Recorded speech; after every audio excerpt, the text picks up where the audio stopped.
O kas, jei plokščios Žemės šalininkai būtų teisūs ir Žemė iš tiesų būtų plokščia, kaip tada veiktų gravitacija? Ar vis dar turėtume laiko juostas, metų laikų kaitą? Ar apskritai Žemėje galėtų egzistuoti gyvybė? Štai kaip atrodytų pasaulis, jei Žemė būtų plokščia. Pirmiausia, pamiršk apie vaikščiojimą iki krašto. Gravitacija tiesiog neleistų tau to padaryti. Palauk, ar gravitacija apskritai būtų įmanoma plokščioje Žemėje? Atsakymas – taip, gravitacijos jėga yra tai, kas laiko planetas surištas. Ji netgi suformuoja planetą. Jeigu Žemė būtų kaip blynas, gravitacija trauktų tave į patį jos centrą. Ir kuo toliau nuo centro eitum, tuo stipriau tave trauktų atgal. Viršutinė tavo kūno dalis būtų tempiama atgal ir atrodytų, kad visą laiką lipi į vis statėjančią kalvą. Kai pasiektum kraštą, žemyn ir už nugaros būtų viena ir ta pati kryptis. Skamba keistai, kaip dėl vandens, kuris būtų siurbiamas į Žemės centrą, arba medžių,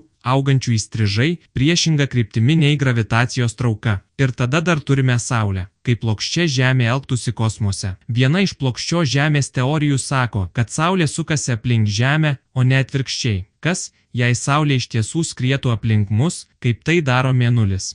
Tada mes niekada nepatirtume laiko juostų, nes jų tiesiog nebūtų.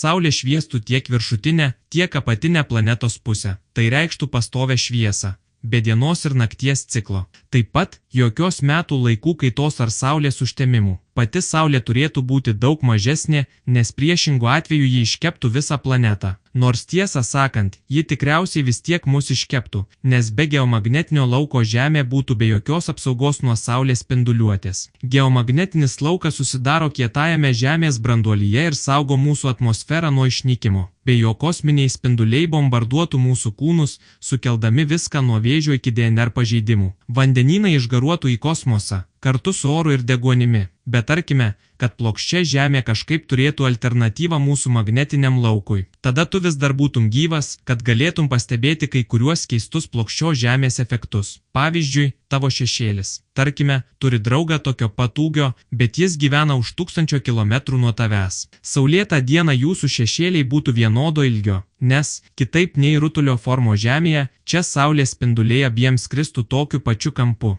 Ir jei nuspręstumėte susitikti, kelionės atrodytų labai kitaip. Paimkime žemėlapį, kurį pristato plokščios Žemės draugija. Ta, kur Arktis centre, o Antarktida kaip ledo siena aplink kraštus. Šiame pasaulyje skrydis iš Australijos į Argentiną truktų 32 valandas. O ar paminėjome, kad GPS neegzistuotų? Palydovai negalėtų suktis aplink plokščią Žemę. Žmonija liktų be navigacijos ir be sinchronizuoto laiko. Tai reiškia, jokių bankomatų, jokių kreditinių kortelių, jokių greitų akcijų biržos operacijų. Na, bet žvelgiant iš šviesesnės pusės, su gerai žiūronais galėtum pamatyti Dubajaus bei Burj Khalifą iš bet kurios pasaulio vietos. Tačiau būkime atviri, tau nereikia kurti savo raketos, kad suprastum, jog Žemė nėra plokščia. Įrodymų turime visur aplink save. Paspauskite sekti mygtuką, jei sužinojote kažko naujo, ir iki kito karto.